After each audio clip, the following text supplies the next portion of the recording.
Let me just share my screen.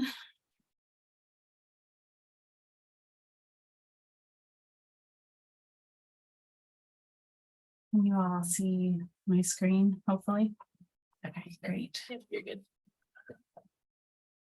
Wonderful. Well, thank you all for being here today. My name is Stacy Brennan.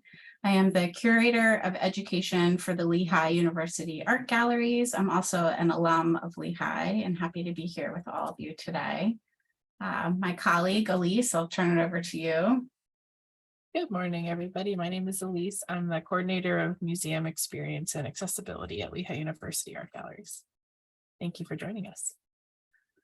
Elise and I are really charged with helping to make connections between Lehigh University's art collection and the greater kind of campus and greater community through transformative experiences with art. We do this and support critical thinking, cultural understanding, and well-being. And we have nearly 20,000 works of art from diverse time periods and cultures in Lehigh's collection. It's pretty extraordinary to have a university collection this large and so diverse. Unfortunately, only about 5% of that collection is on view at any time. So we're always seeking opportunities like this to connect across the community and to really showcase those works.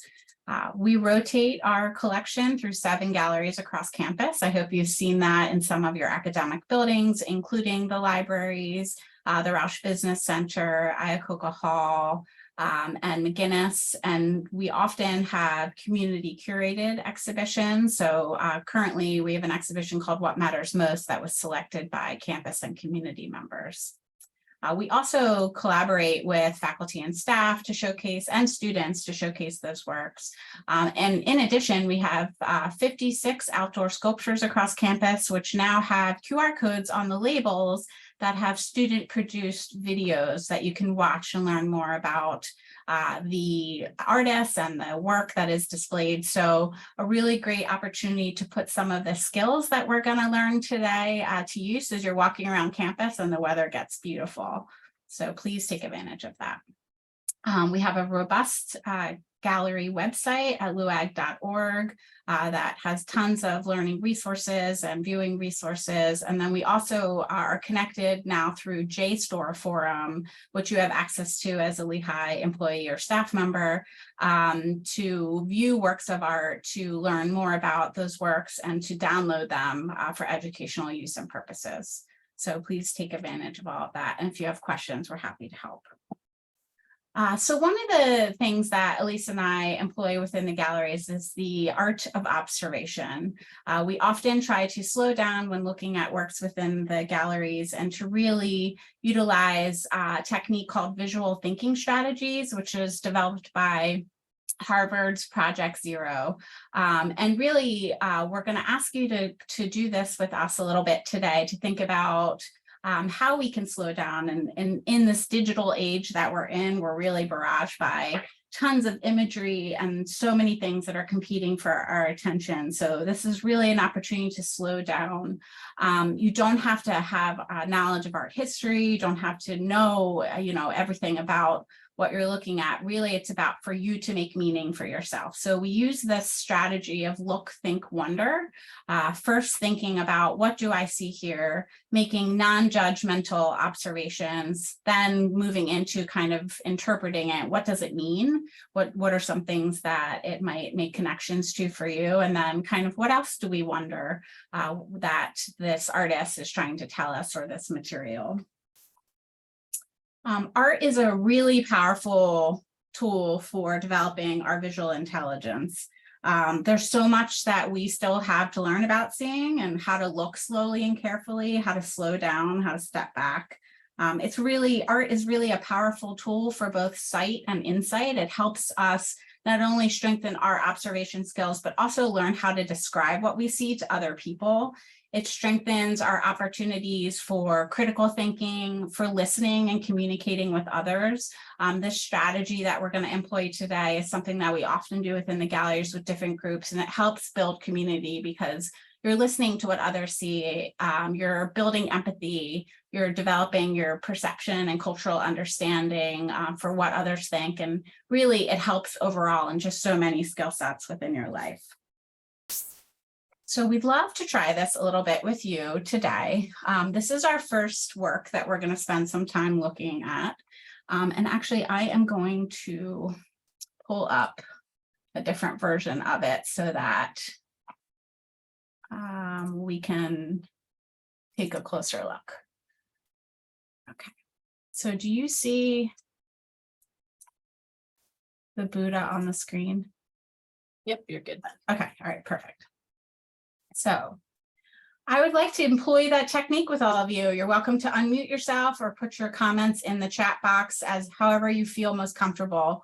But first by asking, what do you see here? What do you notice about this work of art? There are no right or wrong answers.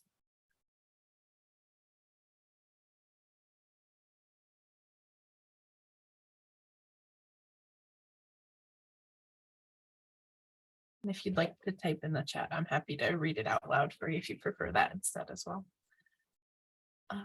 We have mountains, bold colors, high contrast of colors, reds and greens.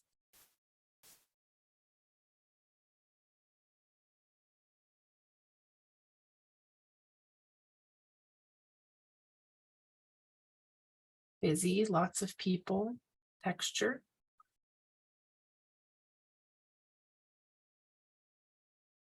More people each time you look. That's a good observation.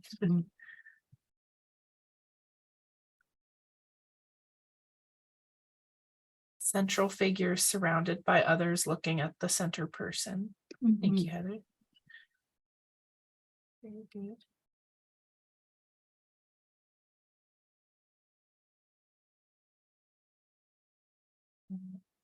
Lots of detail, but hard to tell what some of it is. And then asked if there are elephants in the image.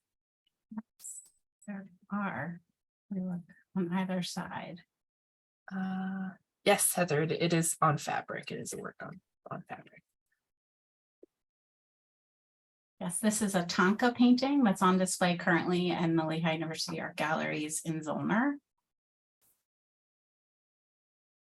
What do we notice about the central figure here? Is this a figure that you recognize? Is this something that you've seen before, or maybe it's new to you?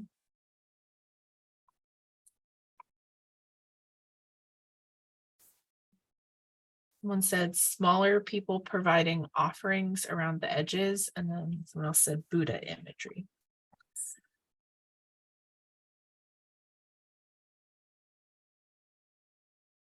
So this work in particular deserves a lot of time to be spent looking at it. As you can tell, there's quite a lot of detail around it. Carolyn said the pose, the halo, holding a bowl, and the draping of the clothes. At first glance, Kimberly thought perhaps it was a woman. That is definitely a possibility. And then upon further closer looking, it could be a man.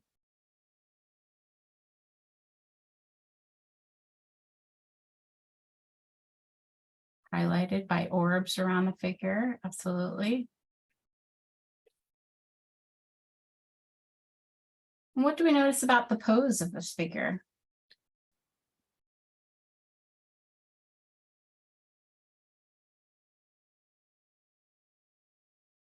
Kind of emotion or feeling do we get from the pose with this figure in the center? Yes, Jarlin said the scale is not consistent. Elephants and animals as big as some of the people. Absolutely. So this figure looks relaxed and peaceful, calm and happy, attentive and calm. All great words to describe this. The arm looks weird. Looks like a meditative pose. Yeah. This arm here is kind of in a reaching outward around the knee, touching the earth. And this pose in particular The hand that is outstretched, the right hand reaching the ground, is often a symbol within Tibetan Buddhist work of enlightenment, or kind of reaching and fulfilling enlightenment through touching the earth. The other hand, which is kind of in a meditative pose, is in a form of offering. The palm and the bottom of the foot are red, wondering why. It's a great question.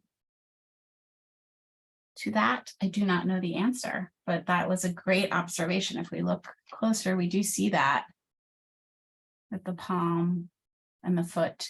Often the color red signifies the connection to the earth, signifies kind of a higher kind of being and entity, this connection to life. And then a flame coming out of the head. Yes, let's talk about this. We notice that there is this protuberance that's coming out from the head.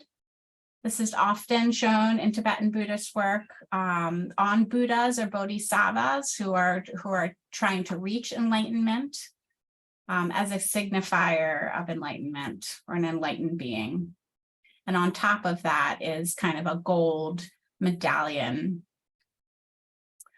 We often also notice that the ears of the Buddha are extended. This was, so this painting in particular is a painting of Shakyamuni, who is the Indian prince who lived and taught between the 6th and 4th century BCE in north central India.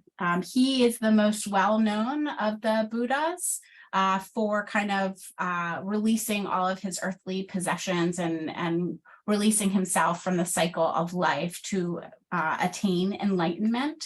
He went on to really found the religion of Buddhism. And this particular style of painting is created many times over. It often includes around 34 different narratives or vignettes that we see around the central Buddha that tell the story of Shakyamuni and his kind of exploration of life. And then that traditional set of 34 tales has been expanded and is now around 108. The Tibetan Buddhist religion is something that is really still evolving. It is a living practice. So these works are still being created and still being understood. I was asked to zoom in a little further on this creature that is above the Buddha. Looks like a demon. Yeah, so within the exhibition, there are a lot of interpretations of different types of bodhisattvas, different tantric deities, wrathful deities, and within Tibetan Buddhism, this symbolism of what looks like a gargoyle is actually a wrathful deity. They are protectors, and they're often shown with bulging eyes or fangs or things that in other religions are interpreted differently, but in this case, they're really to serve as protectors to kind of help prevent any sort of harm or fear to reach the Buddha or the bodhisattvas or the deities that are displayed. So this is one example of a Tanka painting that is on display within the galleries. This is part of an exhibition called, Gateway to Himalayan Art. I'm gonna go back to my other screen here. Forgive me.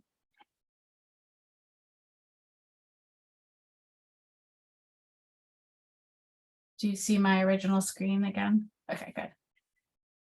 Now let's see here. This is the Buddha Shakyamuni with arhats, which are other deities shown different kind of vignettes of the life of Shakyamuni as he reached enlightenment. This work is really at the center and foremost of the gallery to show kind of the opportunity to understand and interpret the paintings and the stories and the narratives that are displayed within the works. We have a wonderful guide, the looking guide that was presented to us from the Rubin Museum of Art, where this artwork came to us. that really gives you opportunities to kind of dissect the anatomy within the works, to understand the stories that are being told, the symbolism, the gestures, the deities there are displayed, and is really a great introduction to learning about this part of the world of the Himalayas and the culture and religion that is still a living practice there. It also connects you with stories and QR codes to learn more about how these Tanka paintings are utilized in everyday homes, how they're commissioned to build merit in people's lives for this life and their afterlives, and really to understand what a beautiful religion this is. So if you have any questions, please don't hesitate to unmute or ask us or stick that in the chat here. But we're going to keep moving because we have a couple other works that we'd love to look with you. But please come visit this exhibition before it comes down on May 27th. So this is our last week with this show. So our next work of art, I'm going to turn that over to Elise. Hello, everybody. So this is the second work of art, and I figured we could do kind of a similar exercise where definitely feel free to unmute yourself. You don't have to raise your hand or anything, or put it in the chat, and I'm happy to read it out loud. But I thought maybe we could kind of mimic the first exercise and just take a few minutes to look at this piece together. So feel free to share what you see, what you observe as you look at this work of art.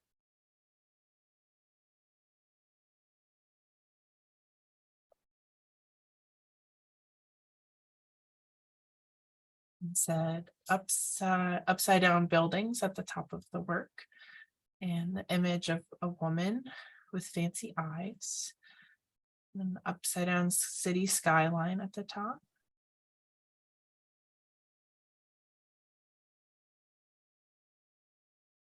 Layers of color. Heather says the bubbles make her think of city lights. It's a great observation.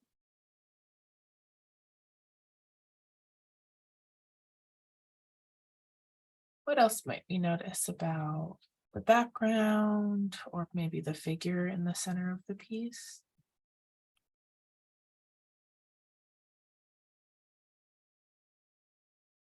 Really said the buildings go into her neck or coming out of her neck.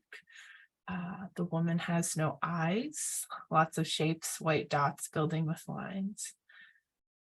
These are all great observations. Very good.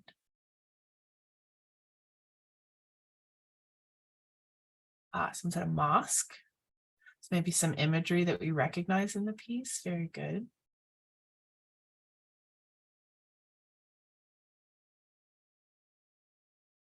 A pink yellow color at the top looks similar to wood grain. Absolutely. Stacey, I don't know if you want to zoom in on that a little bit, maybe.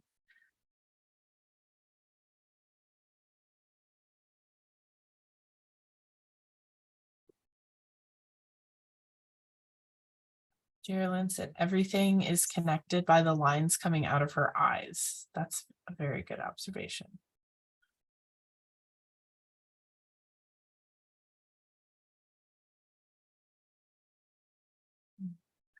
Someone did say a mosque, which I think is a great thing to notice in this piece. Are there other things or objects or patterns that you might recognize? Someone said wood grain, which was really a really good observation.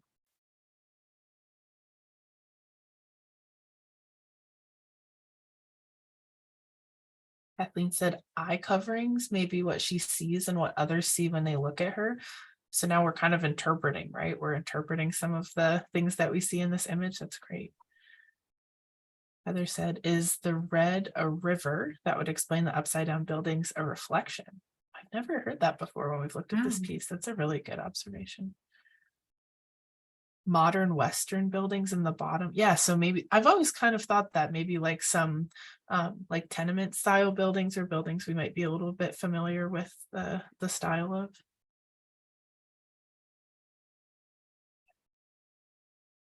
Someone mentioned the layering in this piece, which I think is a really good observation. What do you feel when you look at this piece? Is it comfortable to you? Are there other things that you notice when you think about what this piece makes you feel?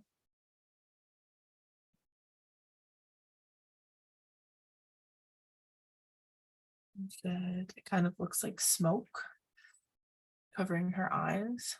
Feels like a dreamscape. It definitely has this kind of like otherworldly alternate reality feel to it, right? Not as serene as the last picture. Absolutely. Confusing or surrealism. Absolutely. Kathleen said meshing old world and new world. Very good.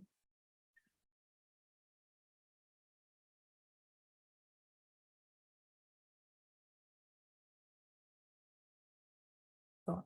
These are all really good observations and really good things that you're noticing, because there's a lot of detail in this piece, right? There's a lot of things that kind of, the more, I think someone even said, like, the more that you look, the more that you notice, which is similar to our last piece, right? There's many layers and many stories that we're kind of looking at in one piece. We have her smile looks almost forced. The eyes make me think of snakes, which is a little unsettling for me. Yeah, so there's some stuff in here that maybe makes us a little bit uncomfortable, or maybe it's kind of hard to figure out what it might be, so it's difficult to like process or understand. Absolutely. So this work is part of our permanent collection. It's actually currently on view here at Lehigh University Art Galleries in our lower gallery. And it is by an artist named Chitra Ganesh, who is a Brooklyn-based artist. She was born, they were born in Brooklyn in the 1970s, but Chitra Ganesh's parents were from India, so there's a lot of influence in their work from South Asian culture and South Asian pop culture.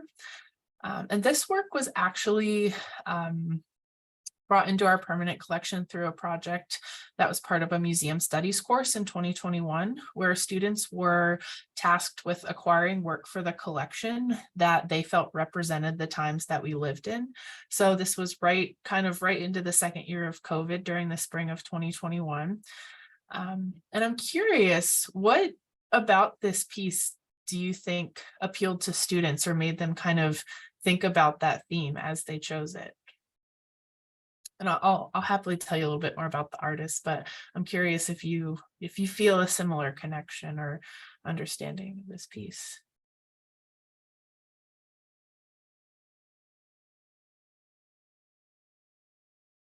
Snakes, tanks on the bottom left. They do kind of look like tanks, don't they? They're kind of this like very mechanical shape. I kind of think it might be part of the rooftops, but it could possibly be kind of like mimicking that imagery of a tank or something mechanical, right? The swirls of her eyes could be her seeing the possibilities of what could be. The woman looks modern, the buildings look old. She's the only person and no one else is there. Empty city, empty old monument buildings.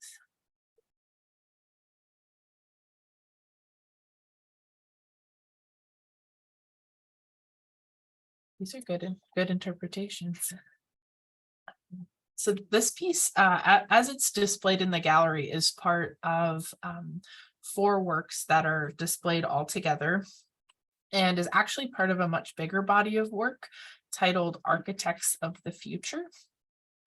It is a wood block, and partially done in wood block, partially done as a screen print, and was purchased actually through Durham Press, which is a printing press that's pretty local to the Lehigh Valley area. So students had the opportunity to talk with the printmakers and discuss kind of acquiring this work, which was a really cool and unique experience. But this work, as I mentioned, is as part of this series, Architects of the Future. And I'm curious because no one said, and this is something that we get a lot when we talk about this piece, is does this look like anything you've seen before? Or is the style something that you might have seen before? I think the way that it's displayed in the gallery is helps kind of force that view a little bit more, but we often get that it's kind of done in like a comic book style because of the there's like really thick black lines and like really detailed illustration that kind of portrays this story that the piece is telling. So this portfolio of work and this piece in particular, titled City Inside Her, kind of speaks to themes that are part of Teacher Ganesh's larger body of work, which pull from kind of these themes of femininity and sexuality and power, and how like her experience as a woman and her experience kind of facing some of the traditional roles expected of Indian families or Indian culture kind of impacted her life as someone who grew up in the United States, but with parents who were very closely connected to that culture. And Teacher Ganesh it works in many different mediums. This is just one. Printmaking is one of their many, many skills. But I really like this work a lot. And I think this kind of Architects of the Future title is maybe what pulled some of these students in the direction to select this piece, because there's a lot of connection to this like otherworldly alternate reality. Like, right, we see the eyes being covered and kind of twisting up into this plane that exists above the central figure. So there's some really cool kind of themes and imagery we might recognize in this piece, but things that are also very different and very special and kind of don't reflect our world that we see right now. Some great stuff in the chat. Observations thinking something along the lines of foliage, some symbology, tradition that has a limited path, whereas other may see more options. Kathleen said eye coverings show that in past opportunities may have been limited and maybe moving away from that, but not quite there yet. So yeah, those are all really, really fabulous observations. And I would definitely encourage you to come check out this work in person. It's actually quite large, and it is in the gallery displayed with 3 other pieces that are part of this portfolio too, which I think kind of helps create this really great story around some of the work that we see. So would definitely encourage you to come check it out. But thank you for looking and observing. Those are all really, really great observations and interpretations. Thanks. That was wonderful. And again, wonderful observations and interpretations. We have about 10 minutes left, and we'd love to show you one more and have a conversation about this work as well, which, speaking of large works, this is the largest work that we have in the gallery. It's been on display and moved a little bit. It left us for a little bit and went to Arcadia University, and we're happy to have it back in the galleries.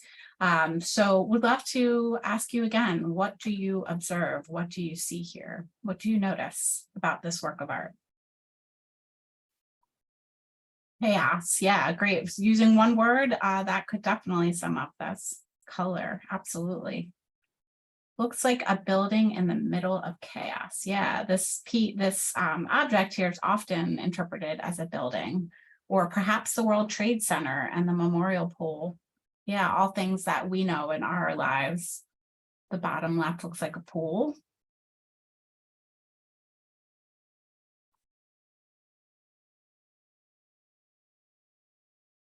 I'm going to get in a little closer here for you.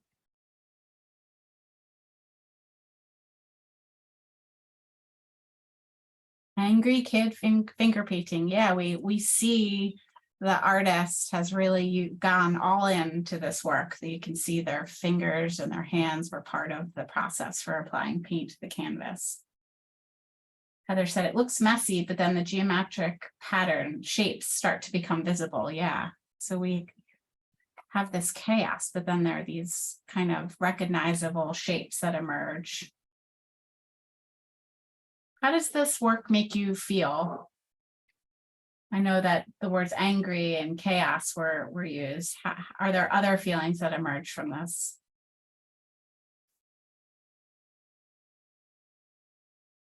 A lot of raw emotion here, maybe grief. Yeah.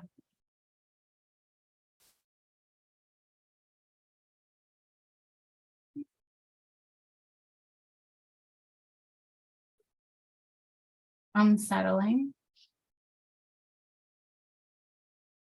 About these colors that we see.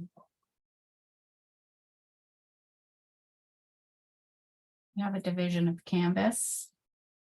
Is the face in the bottom center looking to the left? Oh. So Jarlin sees a face perhaps within this work. So things that we might recognize start to emerge from this work, which is mostly abstract. Kimberly said the red is making her think of blood, maybe war, perhaps. Yeah.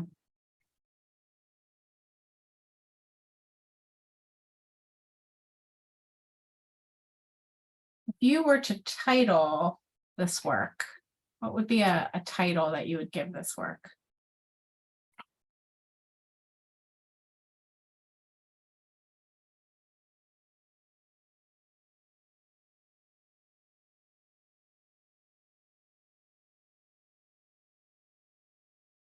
Chaos, yeah.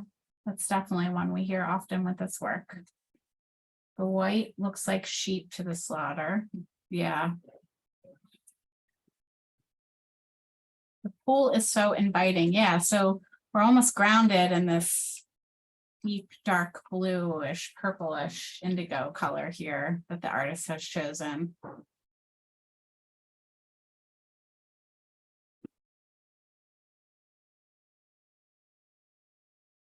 Heather said, I would like to give it a mundane title like Tuesday because every day seems like an angry day these days. Yeah, we could relate to this work. Absolutely. There's so much going on in the world. It could be just Tuesday. A snake in the middle left around here, perhaps. So we're starting to see some things that we might recognize come out. Now, I've heard people say this looks like a chili pepper. Circle with the snake looks like hell. What about this green space that we see here? Does anyone see anything up in this top left corner? A windowsill. Yeah, what makes you say that, Diane? What about this? Looks like a windowsill to you.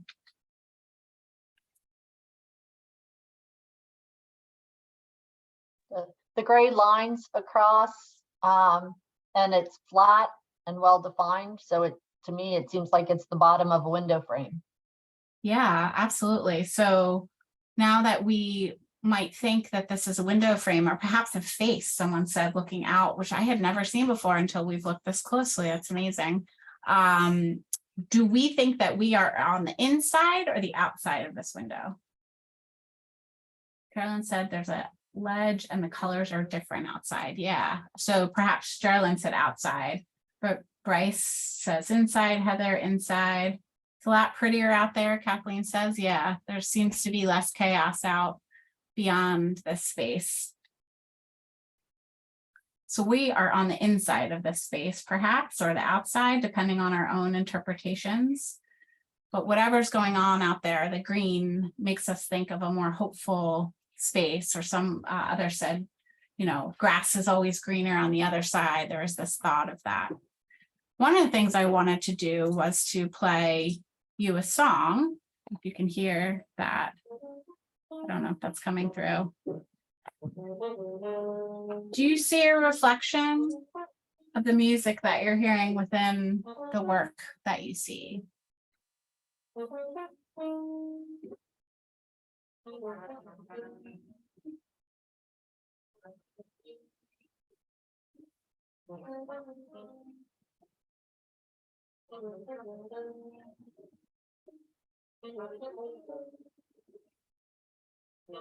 Oh, the music is quiet.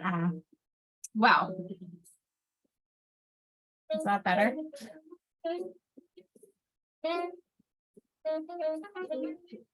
Sounds like the blues. So I'm attempting to play John Coltrane for you here. The work that you see, jazz, yeah, Bryce says jazz. John Coltrane was a jazz musician. Do you see a relationship between, or can you feel a relationship between jazz music and the work that you're seeing here?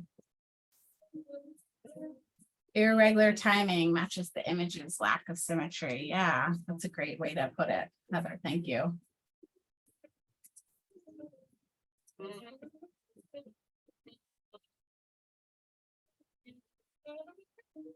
Jazz sounds right. No relationship, sure. Well, let's talk a little bit about that. So often in jazz, there is improvisational kind of opportunities for artists to go off and do their own thing. This artist, Jack Whitten, was born in Bessemer, Alabama in 1939. The title of this piece is untitled, but Jack Whitten originally studied medicine at the Tuskegee Institute in Alabama, but quickly pivoted to art. He was really interested in how art could capture the human experience. He decided to move from Alabama up to New York City in the 1960s and received a Bachelor of Fine Arts from the Cooper Union Advancement of Science and Art. It was there that he really became part of the movement in the 1970s, kind of moving from abstract expressionism into his own form of creating applied paint to canvas. He was really innovative and known for creating something that he called the developer, which was a tool. He would create his own tools within, I'm just gonna pause the music now, sorry. And he was really experiencing, as an African-American man from the South, what was happening during the civil rights movement in the 1960s and 70s, and utilized his work as a way to tell stories and to capture that experience. He met many of the abstract expressionists in New York City and was hanging out with them, and was listening to music from that time period, including John Coltrane. And he's known for often listening to jazz music while painting. And we can see some of that within the rhythm that does happen within the work, but also there is this kind of chaotic movement that often happens in improvisational jazz that we see. Maybe some loud kind of cymbals or drums to different opportunities for softer music within the background. But Jack Whitten used every type of tool or movement that you could think of to add the paint to the canvas. And for that, he's really well known. Unfortunately, he passed away just a few years ago, but is really having an opportunity to, be well known for his work. He's being showcased in lots of museums and collections across the world now. And it's a beautiful work that every time you look at it, you can see something else. So the three works that we looked at today really have, just go back here, really have an opportunity for us to think about how artists are telling us different stories or using visual works to tell us stories or to help us think about narratives. And, one of the things that we hope that you will continue to do is to slow down and spend more time looking at works of art. They say that people spend about 45 seconds in museums looking at works of art, which really is not enough time to develop the type of conversation that we had here today. As we get older, we lose some of the connections within our brain to kind of remember, to see, to build perception. So it's really important for us to continue to build upon this and to really help us sharpen our muscles, our visual thinking muscles, and looking at art is a perfect way to do that. We have a lot of really exciting things coming up that we'd love to talk to you about. Elise, I would love to give you an opportunity to talk about some of these things too, if you want to jump in here at any moment. The first exhibition coming up this fall is the work of Lucy Gans, who is a professor here in the Art, Architecture, and Design department. She is retiring. And so this is work of hers here that you see. She uses printmaking processes and photogravure, which is a photo transfer process, to really showcase interconnections between human relationships, the female experience, and it will be really a beautiful exhibition of showcasing all the different media that Lucy works in. Our next exhibition, Elise, if you want to talk about bodies of knowledge. So this exhibition titled Bodies of Knowledge kind of encompasses this theme of how do we learn and how do we experience things with our bodies. So it'll feature a collection, a body of work from our collection, featuring themes like movement, the social body and community, the body and like ornamentation as expression. So there's some really great works that are from our permanent collection that'll be part of this, and this will be featured in our campus galleries, our network of campus galleries, as well as along the South Bethlehem Greenway, where 21 works from this exhibition will be paired with community artwork that's been submitted. So we're really excited to kind of take that underway, and that'll open in the fall semester. We're seeking ideas and partnerships. If you know faculty and staff whose research could connect well with this exhibition, or opportunities to showcase programming throughout the semester, please let us know. In the spring of 2024, oh my goodness, we will be showcasing the work of Nick Brandt, who is an environmental photographer who juxtaposes endangered animals. He takes these large-scale photographs of animals in their environment and then kind of layers them on top of these sets or that he creates with individuals in their environment. So it kind of showcases humanity's effects on the environment, the effects of climate change, the effects of kind of the world as it is. And it offers really interesting opportunities for dialogue about climate change and environmental justice. And then the following year, we'll have an exhibition of the work of Nellie Mae Rowe, who is an artist from Georgia, who was a domestic worker for a large portion of her life, and then was relieved of those duties when the land and the home that she was working on was gifted to her. And she was a widowed woman at the age of 46. And it was then that she rediscovered her passion for creativity and art and turned her house in Georgia into a beautiful playhouse where she recreated using everyday materials. She was a self-taught artist. She would invite people in to create dolls and all kinds of things and decorated this house, and just it became a work of art itself. So we will be showcasing her work in conjunction with the election that's coming up in 2024, fall of 2024. And there'll be some really great opportunities to talk about, civic and civil justice, social justice, the idea of creative play and how that is an important part of our lives at any age, and lots of opportunities to create ourselves. We have tons of education programs throughout the year. This is just an exhibition photo of the exhibition on the South Bethlehem Greenway, which is a 1.9-mile walking trail in South Bethlehem between 3rd and 4th Street.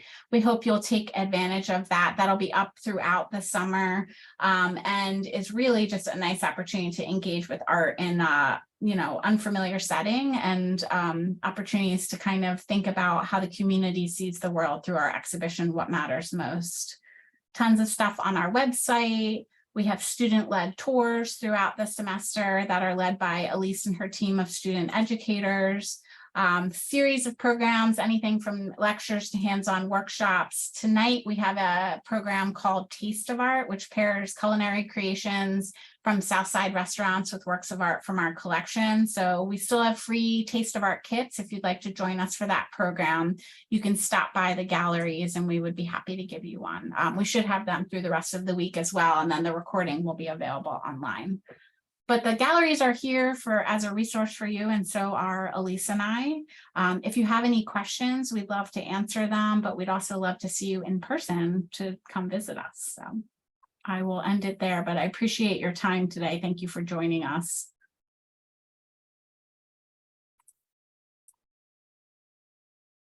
Thank you all. We appreciate your participation and willingness to be part of this conversation. Great. Thank you both, and I am going to stop the recording now. Thank you all so much.